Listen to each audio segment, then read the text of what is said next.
Thank you very much. I'm sure this is a very big task, standing here in front of you. But first, I would like to thank the organizers for inviting me to this very important conference and a very important time which we're living in. As the curator of the National Gallery, I mean, like any other curator, you have a big responsibility to make sure that you can animate what you do. But we are standing here, or we're sitting here to deliberate on a very important topic and questions which have been put forward to us by the team.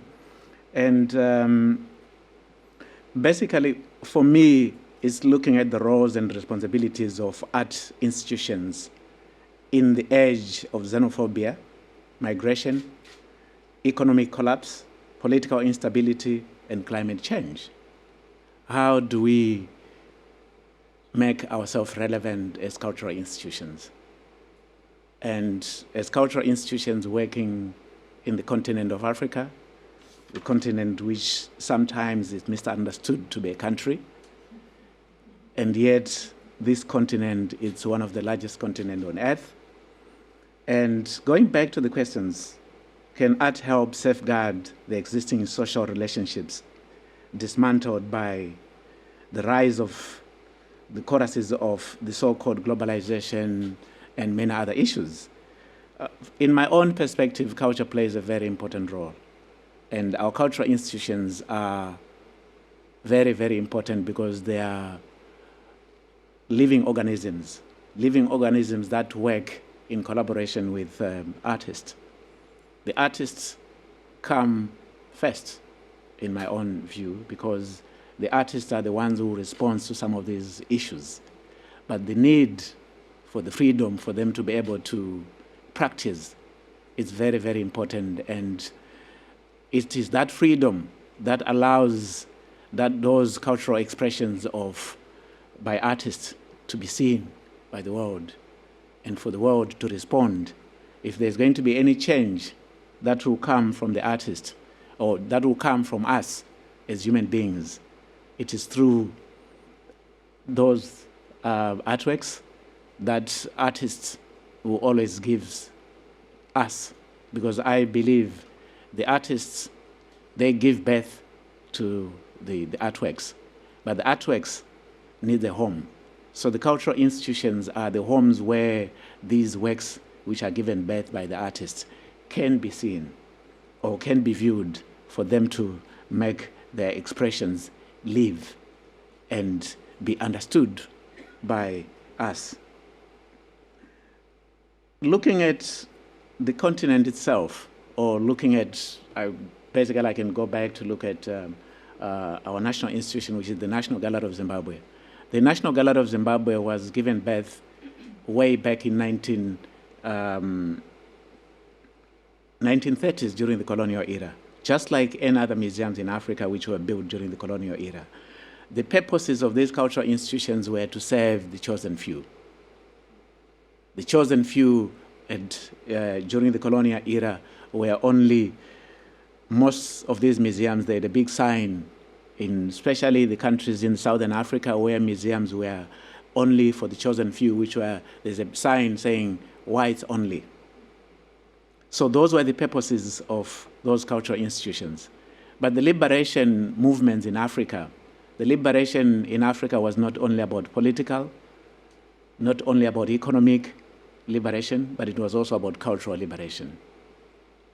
As the National Gallery, which was officially opened in 1957, and during the colonial era, I'm sure the colonial master, which is England, used to send artworks to the colonies. And the National Gallery of Zimbabwe was one of the privileged institutions which some of these artworks, once they were stationed at the townhouse and parliament and other buildings. So when the National Gallery opened its doors in 1957, and today, I mean, this year we're celebrating 60 years of the existence of the National Gallery of Zimbabwe. But the bigger picture was the official opening of the National Gallery in 1957 in August, where the founding director, Frank McEwen, managed to get works from higher institutions in Europe, and the first exhibition was called From Rembrandt to Picasso. It is said to be one of the biggest European masters collections that traveled to the continent that year. And that collection has been, after being shown, some of the works were returned back to Europe, and we are very privileged as the current National Gallery team to be able to look at the archive and see what transpired when the National Gallery was opened. But according to Frank McEwen, who was the founding director, his beliefs when he arrived in the then Rhodesia was to say there is no art in pagan culture. And our cultures have been called pagan for many years, and there are still scholars who call them pagan cultures. But I would like to stand here and say it is very unfortunate that even today in the millennium, we still have the same attitudes and scholars who are learned calling our cultures pagan. And yet, in Southern Africa, the rock art in Southern Africa has been in existence for more than 65,000 years old. So even to say that there is no culture of art in Africa is actually an insult. And if you have the rock art which have been living for the past 65,000 years, it's something which can say the African people have, or any people in the world, have a culture of art, because art is an expression. But how do we animate that? It's through these institutions, and that's the role of those institutions. So later on, Frank McEwen realizes that through formulating something in the National Gallery, he then founded an art school, which was called the Workshop School. The Workshop School, during that time, he realizes that the African people have, according to his statement, which was published in the Federal Art Magazine in 1962, or in the 1960s, he says these peoples, their minds are like a computer. They can take you back to their ancestors for more than 4 days, telling you about their ancestors from day 1, day 2, day 3, up to day 4. So he also realized that there is a culture of memory, and that memory is what we try to animate as cultural institutions. And when he founded the art school, some of the artists that are today called the so-called Shona sculptures, I don't want to call them Shona sculpture, because these are sculptors they are artists. They are not from one tribe. Zimbabwe is made up of so many tribes that for you to just call them with one tribe, you're actually sidelining, or you are putting other tribes in the margins. And later on, after realizing that there is a scope, or there is art tradition within the people of Zimbabwe, so Frank McEwen was able to take some exhibitions throughout the world. And those exhibitions were in the UK, the ICI, the MoMA, and in Paris. So today, through the archive, you realize that there is misunderstandings. There were misunderstandings. There are still misunderstandings about what African art or what artists in Africa do. But for me, those that came before us in the 60s, or those that came before us more than 65,000 years ago, what they animated or what they created, it's no different from what we are creating today, because they were creating whatever they were creating as a response to their own environment, which is very, very important. And when I looked at the questions which were raised for this conference, my answer was, why not, if not? because in every generation and in every community, the challenges which the globe is facing today are similar challenges that were faced many years ago. When people start talking about the so-called world wars, which happened, the so-called First World War and the Second World War,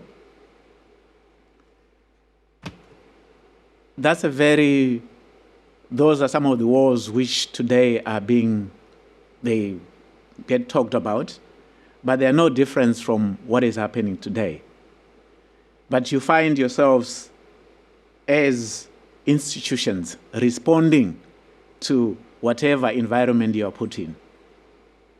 But your response is also coming from what the cultural practitioners are doing. And what the cultural practitioners always questions some of these political instabilities, issues that are happening around the world. Like a good example is the xenophobia that took place in South Africa a few years ago and is still happening in South Africa. There are a number of artists who responded to that. And for us as cultural institutions, we need to be able to be seen to be doing something. But at the National Gallery of Zimbabwe, and looking at whatever is happening within the globe, the idea is for the National Gallery to create a platform for exchange, create a platform where artists coming from around the world can be able to come and showcase their work. And the work we are seeing here is a work by Koen, is a Belgian artist. Koen works with, this exhibition was about crossbreeding. It's about chickens. He crossbreeds the so-called Belgian chicken or the chicken with the local chickens. So these chickens one of the chicken was brought to Zimbabwe to crossbreed with the local chicken to see what comes out of it. So we were privileged to host the exhibition for about 10 weeks at the National Gallery of Zimbabwe. But the idea of the meeting point between science and art is something for us which was very, very interesting. And how do you bring it and how do you animate it to an audience which was deprived to be able to visit the gallery? And this is an audience which, when you bring chickens and mushroom into a gallery and you call it art, there is a misunderstanding there. But the issue here is about bringing something different to your audience and bringing something different to your community. But it's a challenge when you bring chickens and mushroom in a gallery and then call it art. But the luckiest part for us today at the National Gallery is the government introducing arts and culture as a compulsory subject to Zimbabwean schools. So at least we have got schools coming into the gallery every day. You are assured of a ready-made audience, as much as you are also waiting for the tourists who are coming through the door.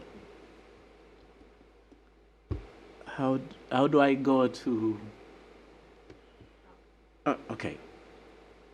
I got it. So this is our schools program, where sometimes we invite artists to be the tour guides, where artists can talk about their work.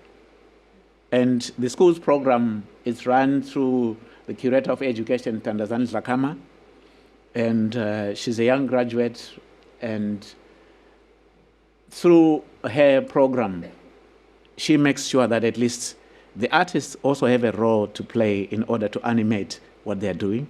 So the kids who come to the National Gallery, they've got an opportunity to be able to meet some of the artists and hear it from the horse's mouth. And the artist who was giving a talk to those children, his name is Masimba Wati. Masimba Wati was one of the artists at the Venice Biennale in 2015, which an exhibition I curated, which was called The Pixels of Ubuntu, looking at how the so-called globalization is contributing to the pixelating of our Ubuntu Unu. Ubuntu Unu is a Southern African term, which means you are because I am, I am because you are. And how does our Ubuntu pixelate? In a camera, you've got pixels. It's either they can enhance your picture or they can distort your picture. So those cultural issues are very, very important. There are cultural issues. I'm sure you've seen the headlines about Google and the Swazi reed dance girls who have been deleted, and they feel that Google and Facebook have deleted us, and yet they also have their own cultures which we don't delete. So the issues of cultures are also very, very important, that sometimes as cultural institutions we have to be sensitive and we have to be seen to be able to play our role to the current discourse. So in terms of the issues on migration, this is an exhibition which was called Cabo Kamwala. Cabo Kamwala is it's a Buganda word, and I privilege that Moses is from Uganda, he's amongst our audience, because this exhibition was conceived. It's conceived by 3 curators, a German curator, Igma, and Katrin, also a German curator, and myself. And so us as 3 curators, we looked at migration issues, how they affect us as people, not only in Zimbabwe, but throughout the world. It involved artists who are working in the diaspora. Ingrid Nwangi, a Kenyan artist working in Germany, so working with her husband is Nwangi Huta. Mosquito from Angola, but living in Belgium, and other artists that includes Kudzanai Chura, a Zimbabwean artist who have been working in South Africa. So the artist looked at the migration issues, and the exhibition started in Zimbabwe. Then it traveled to Kampala in Uganda. And then from Uganda, it went to Germany. The idea was to reverse those ideas that most of the exhibitions about African art are always emanating in the West, and they remain in the West, and the African audience had no opportunities to be able to see themselves, to see what the artists are doing, except the Africa Remix, which had an opportunity to go to South Africa. It arrived in Johannesburg and ended in Johannesburg. So those are some of the misconceptions, or those are some of the challenges that some of these exhibitions faced. And for us, we started back in the continent and traveled to Uganda. And why they traveled to Zimbabwe, Uganda, and Germany? It was also because the 3 institutions looked at the possibilities of collaborations, the possibilities that these exhibitions can do. And the idea was to put up Southern African artists and East African artists together. The migration issues, or the migration between the continent, has always been there. And there's been people migrating from Uganda to Kenya, from Kenya to Tanzania, to Congo, to Rwanda, to Burundi. And there's been migration between Southern Africa, where Johannesburg was the gold city. And they call it Egoli. Egoli means gold. And a lot of migrant workers, if you listen to a song by Yuma Sekela called Stimela, there's a train that moves from Zimbabwe, from Malawi, from Zambia to South Africa, carrying men who start digging and digging and digging the gold in Johannesburg. So we looked at all that and saw the need to really look at the migration patterns, because a lot of migrant workers have been going to South Africa, and they're still going to South Africa, and Johannesburg is the hub for that migration. So Jody Bieber, a South African artist, a photographer, who also looked at the migrants from Mozambique, the migrant workers from Mozambique, how they are arrested in Johannesburg and they're taken to the camps, and then from the camps back to Mozambique. But they still find their own way. So there's another body of work which is also looking at how these migrants are taken back to their respective countries and how they also come back. And we also had Tenjiwe Nkosi. Tenjiwe Nkosi is a South African artist who looked at how migrant workers from Zimbabwe crossed the Limpopo. The Limpopo River is very huge and is infested with crocodiles, and people risk their life to cross the Limpopo. So there was a documentary film which was done in collaboration with Dulibadzimu Cultural Group, which I'm sure you can go on YouTube, you can find that Dulibadzimu, the documentary about these migrant workers, and it's under the Cabo Kamala exhibition. It's very powerful documentary which was part of this, and it had images of that. So those are some of the roles which us as cultural institutions and the artists do. And Kudzanai Churai looked at the historic part of migration, and the boats you see there in the main gallery, which is called the Courtauld Gallery, are the boats which is looking at explorers when they came into Africa. And they claim to have discovered some of our spaces, like the Great Zimbabwe, which is said to be discovered by some explorers, Victoria Falls, which have been said to be discovered by explorers, and yet the local people are the ones which took them there. So that's what Kudzanai's work is all about, looking at those explorers that came into the continent. And that body of work is back in South Africa with his galleries, which is called the Goodman Gallery. And so I would like to say, art is there to inspire the world. And art is there to shed light to some of the dark eras we go through. And it's not only about beauty, it's about taking you to some of the discomfort areas which you can never dream of. That's the same exhibition, the Cabo Kamala exhibition. And I'm glad to say that, it was an important exhibition at a very, very important time. And it was just a year after the historic or very bad xenophobia attacks on foreigners in South Africa.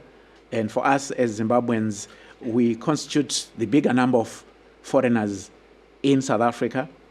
And when people seek refuge, they do it in different reasons. Sometimes it's because you're seeking for greener pastures. Sometimes it's because of the political instabilities. Sometimes it's about safety and all that. So this was all animated in this exhibition. And hopefully we'll be able to bring it to other parts of the continent for the African people to see, because it is very important. But the collaborative spirit between the National Gallery of Zimbabwe, the Makerere University Gallery, and the Stadasche Gallery in Bremen in particular. And in Bremen, one of the artists, Miriam Soyiwa from Kenya, did a research on the historic events that took place in Namibia, the genocide of the Herero people by the German General van Tota. So he did like a wedding dress, but with a huge trail, and did a performance which she walked from the main train station to the Stadasche Gallery and stopping traffic and all that. That was very, very, very powerful, and with numbers, with archival materials about General van Tota's and German genocides in Namibia, which today the Herero people and the Namibian people are still claiming reparations for that genocide. But that's not the only genocide that took place in the continent. There are so many genocides that happened in Africa. And artists are also responding to that history and to see that how that can be animated into the current discourse. So artists will always take us to those areas of discomfort. And I'm glad that a lot of African artists are looking back into the history and responding, because sometimes the archives we have, they get dusty in our national archive, in our museums and galleries, without artists responding to them. So there's a role for museums and cultural institutions to open up to artists so much that they can respond to those histories. And the histories matter in our society because the histories are the ones that shapes who we are as people. And there are a number of archival artists who respond to archiving in the continent. And we've seen it through the eyes of artists like Miriam Soyiwa, Berry Biko, Tafuma Gutsa. The list is endless of some of these artists. So those are some of the issues and the responsibilities which I think as cultural institutions should play. And it's very unfortunate that there are very few national galleries or national institutions in the continent. But I would like to say maybe the political will change in some other parts of Africa for them to also realize the importance of these cultural institutions and to make sure that those which were built during the colonial era, they exist and they're maintained and they play their role, because most of the times these cultural institutions are taken and used as propaganda machines, which is not their purpose. Their purpose is for them to have this responsibility to make sure that they exist for their purpose. They exist to make sure that at least the artists have spaces to be able to showcase their work.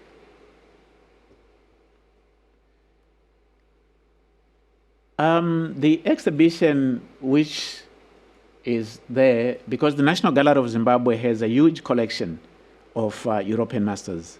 When it was opened in 1957, during the colony, there has been movement of artworks to the colonies. So it's an exhibition which was called From Rembrandt to Mumbai. Rembrandt to Mumbai, it was a celebration of our 60th anniversary, which just happened. Mumbai is one of the first generation of sculptors that he won the Oppenheimer Award in 1973. He is one of the artists we are showcasing at the Venice Biennale this year, which is currently showing at Santa Maria della Pieta, which is just next to San Zaccaria Station, and where the Andorra Pavilion is, that's where we are. And the idea was to also look back and put these African artists alongside the European masters, which we are privileged as a National Gallery to be able to have this collection of European masters in our collection and be able to keep it and use it. And this next month, Kudzanai Churai will have a solo show, and in that solo show, he is also making use of some of the European masters in the collection, which is a response from him towards the existence of the collection in the National Gallery.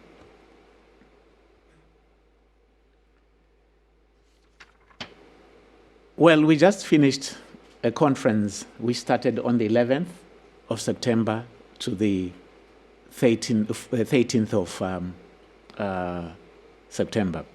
The conference was called the International Conference on African Culture. Why international conference? The idea, through the archive of the National Gallery, when I arrived at the National Gallery in 2010, I was going through some of the drawers at the National Gallery, and I saw this huge book, which was called the International Congress on African Culture, that happened in 1962. That invited more museum professionals from around Europe and America. And I showed it to the director, and then we started deliberating and say, wow, this is this was great. And this was the conference that brought Alfred Barr, who was the MoMA director, and people like the ICI director and many others who came from around the globe. So the International Congress on African Culture took place at that moment and never happened. So 55 years later, we realized it's important for us to be able to bring it to the international community and to the Zimbabwean community. So we just finished that conference, and it brought in curators from Nigeria, Senegal, Mali, Cameroon, South Africa, Uganda, Angola, and South Africa. So it was an opportunity moment. It was a very good moment for us to reflect and for us to look at our practice in a more critical way as African people. Because most of the time we are invited to Europe to deliberate on our cultures, where for a long time I say to many people, we have remained passengers in our own ship for too long. So as a cultural institution, there's a need for us to look back and create a platform for us to be able to deliberate about our culture in the African soil and give the African audience, the African scholars, without limitations for them to be able to question our own practice, and for us to be able to be heard by the international community and by our own community. Because when sometimes you are in Europe, you are only there in Europe and you speak, and there are those who want to remain our teachers, who always want to say they are the specialists on the African art, which I think it was an important opportunity for the Zimbabwean to be able to host that conference and to also take advantage of the whatever is happening next door, South Africa, with the Joburg Art Fair, the Cape Town Art Fair, and the newly opened museum in South Africa. But it is very important for me to say the National Gallery is not working in a vacuum.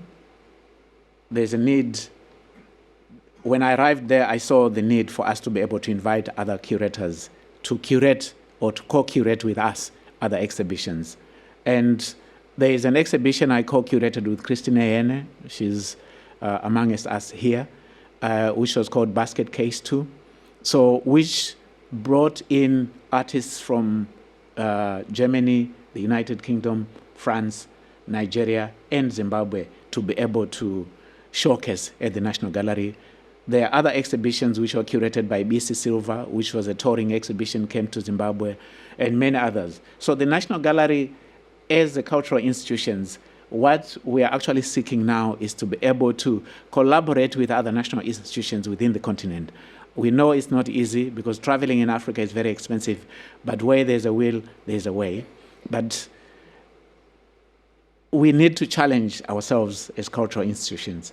We need to bring something new to our audience, but the only way we can do that through what we've been able to do for the past few years. I've also realized that collaboration is the answer to some of the issues, because funding is a key issue and it's a key problem in African art institutions, because the political will does not understand the investment into cultural institutions. After the tour of the new space which is being built today, you can see new possibilities. There are so many possibilities, and the possibilities are endless in the continent. But the idea is for us as cultural institutions to be able to convince the political will. Those in the politics need to understand. But the language for us to negotiate the bureaucratic cracks is our role and our duty as cultural institutions to make sure that they can understand the need to invest in cultural development. The cultural development in Africa is very, very limited, and for those who do not know anything about Africa, we know that there's Joburg Art Fair, there's the Cape Town Art Fair, there's the Dakar Biennale, there's the Bamako Encounter, which is coming soon, there's Lagos, which is also coming soon, in Nigeria. So with those few words, I would like to say Africa and us at the National Gallery, we are open to those collaborations. We think the answers, the questions which have been raised can be answered through collaborations. And why not? If not, I thank you.